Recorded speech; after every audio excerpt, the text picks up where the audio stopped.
Hola, bienvenidos al Ministerio Naví. Esto es Interpretación Bíblica. Mi nombre es Howard Gómez, soy licenciado en Teología y hoy quiero explicarles el versículo que se encuentra en el libro del Génesis, capítulo 1, versículo 2, desde el punto de vista de la ciencia bíblica, con un lenguaje claro y sencillo. Lastimosamente la Iglesia hoy en día no tiene una sana interpretación de este versículo, y esto se debe a que muchos de sus líderes, que se hacen llamar teólogos y no lo son, han fantaseado con la interpretación de esta historia. Ellos dicen que la narración compete a una lucha que hubo en el cielo entre Miguel y Satanás, siendo desplazado o derrotado Satanás y arrojado a la tierra de una forma estruendosa. Satanás, al llegar a la tierra, su impacto desordena y vuelve todo esto un caos. Estos líderes, al dar esta interpretación que raya en la locura y en la fantasía, desconocen la cosmogonía y el contexto en el cual el escritor del Génesis quiso plasmar su historia de la creación. Lo primero que debemos conocer es que la narración del Génesis capítulo 1 fue escrito por el grupo sacerdotal, en lo que se conoce en la teoría documentaria como el documento P, y esto fue después de la salida de Babilonia. Podemos decir que la historia de la narración del Génesis capítulo 1 es un poema a la suprema majestad del poder de Dios obrando en la creación. Es la relación que hay entre el Génesis 1.1 y el Génesis 1.2. Algunos, al desconocer la estructura lingüística del texto, sostienen que entre estos dos versículos hay una larga brecha, que cuando la Biblia dice en el Génesis 1.1 que en el principio creó Dios los cielos y la tierra, y cuando dice y la tierra estaba desordenada y vacía, y las tinieblas estaban sobre la faz del abismo, y el Espíritu de Dios se movía sobre la faz de las aguas, transcurrieron muchos siglos. Sostienen ellos que en el principio creó Dios los cielos y la tierra. Dios, habiendo creado todo, después vino Lucifer, y al impactar sobre la tierra es donde se produce el desorden y el caos. Ellos, al no tener una comprensión clara de lo que la narración realmente quiere decir, sostienen diferentes teorías y diferentes fantasías que no van acorde a la interpretación real del texto bíblico. En estructura lingüística es saber que el versículo primero del Génesis no va ligado al versículo 2, ya que el versículo 1 del Génesis es un apéndice, es una introducción, es el título que el escritor utiliza para que el lector sepa del tema que se va a hablar. En realidad, la narración de la creación en el Génesis inicia en el versículo 2. Esto lo sostiene el alemán von Rad en su libro del Génesis. Igualmente lo pienso yo así, ya que cuando se lee en el idioma original se nota claramente que la narración de la creación empieza en el versículo 2 y no en el versículo 1. Antes de explicarles la parte lingüística del versículo, quiero que ustedes conozcan el contexto en el cual este verso fue escrito. No podemos desconocer los mitos creacionistas que influyeron sobre el pueblo de Israel, así como el de Egipto y el de Babilonia.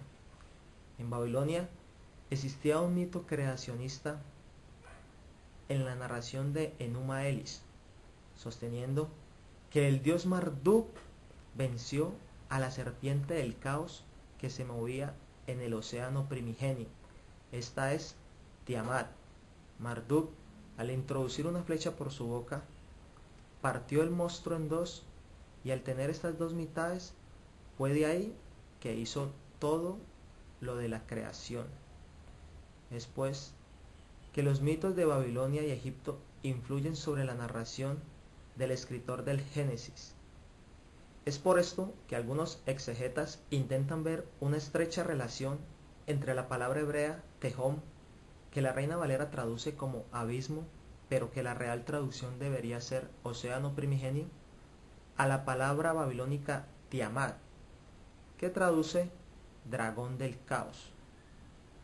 Se ve claramente la fuerte similitud que tiene la interpretación cristiana y el mito babilónico de Marduk y Tiamat. Los cristianos sostienen como una revelación del Espíritu Santo que el versículo 2 solo se puede interpretar diciendo que esto fue una guerra celestial, Satanás y sus ángeles contra Miguel y sus ángeles. Miguel, al derrotar a Satanás, lo expulsa hacia la tierra y éste, cayendo sobre ella, vuelve todo esto un caos y un desorden. Invito pues a que seamos cautelosos al dar esta clase de interpretación y le pongamos sentido común a la lectura en la cual nos estamos sumergiendo. De una forma lógica no podemos sostener esta interpretación, ya que si vamos al texto podemos ver claramente que en el versículo 2 no hay nada creado. Dios todavía no ha creado nada, no ha separado la luz de las tinieblas, no ha creado el firmamento, no ha creado los animales y mucho menos al ser humano. Lo que resta preguntarnos es, ¿cómo Satanás va a venir a desordenar algo en la tierra si todavía no hay nada? ¿Cómo alguien puede entrar a un cuarto totalmente vacío y desordenarlo? Esto es imposible. Entonces, pongámosle sentido común y lógica a lo que estamos leyendo y a lo que estamos interpretando. Vamos ahora a la parte lingüística del versículo para tener una mejor comprensión de lo que la narración nos quiere dar a entender. Lo que en la Biblia traduce como desierto y vacío viene de dos palabras en hebreo que son tohu y bohu. Estas palabras, al leerlas de una forma unísona, como una sola palabra, se lee tohu babohu, que podemos traducir como caos. Al hacer esta traducción, nos estamos remitiendo a la idea original babilónica del dios Marduk cuando pelea con Tiamat, que en ese caos es que viene la creación. El escritor del Génesis, al conocer esta historia, no toma de esta narración para hacerla propia, sino que él interpreta, él medita, él reflexiona acerca de cómo Dios ha hecho la creación. Estas palabras tohu y bohu deben tomarse en forma separada. ¿Y qué quiere decir tohu y bohu? No traduce desordenada y vacía. La palabra tohu se debe entender como una idea de desolación, de desierto. Y la palabra bohu como algo vacío. Entonces la traducción debería ser: y la tierra estaba desierta, vacía. ¿Con qué énfasis el escritor quiere resaltar estas palabras? El escritor sagrado, el escritor del Génesis, quiere que el lector comprenda que en el principio no había nada, que en el principio solo estaba la soledad y el Espíritu de Dios se movía. A partir de esta soledad, a partir de la nada, es que Dios empieza a crear el todo. Una creación ex nihilo, una creación que solo Dios la puede hacer, que solo el Todopoderoso tiene la facultad y la potestad de hacerlo. Entonces, no podemos leer como que la tierra estaba desordenada, porque como lo dije anteriormente, ¿cómo se puede desordenar algo si no hay nada? Entonces, la idea original del texto es que la tierra estaba desolada, que estaba vacía. La palabra tohu y la palabra bohu se correlacionan, se quieren dar a entender, o el escritor quiere dar a entender como una redundancia, que la tierra estaba desolada, que estaba vacía, y a partir de ese vacío es que Dios empieza a crear el todo. Es interesante que ustedes pudieran leer o comprender algo mejor sobre esto, comprender algo más sobre el bosón de Higgs y sobre la materia, cómo a partir o cómo en el núcleo del átomo hay un vacío. Los científicos ya sostienen que toda la creación, todo lo que es creado, que todo lo que es materia, vino a partir de la nada, vino a partir del vacío, que todo el núcleo, que todo en sí es un vacío, y en ese vacío, desde esa nada, es que vino la materia, es que vino la creación. La Biblia ya sostiene esto. La Biblia dice que a partir de la nada es que Dios crea todo. Esta es la verdadera interpretación que el escritor sagrado quiere dar a entender a sus lectores, que la tierra estaba desierta, que en la tierra no había nada, que todo era desolación, que todo estaba vacío, no existía nada. Pero a partir de esa nada es que el Dios Todopoderoso hace la creación. Dios empieza a crear la luz, las tinieblas, las lumbreras mayores, la lumbrera menor, las estrellas, las bestias, las semillas, los árboles, el hombre. Entonces, no olvidemos, Tohu y Bohu es lo que el escritor quiere resaltar. La tierra estaba desierta, la tierra estaba vacía. Nunca que la tierra estaba desordenada. Aquí les dejo una real traducción que tomo del libro del Génesis de von Rad para que ustedes puedan leer cómo sería una interpretación literal del texto hebreo.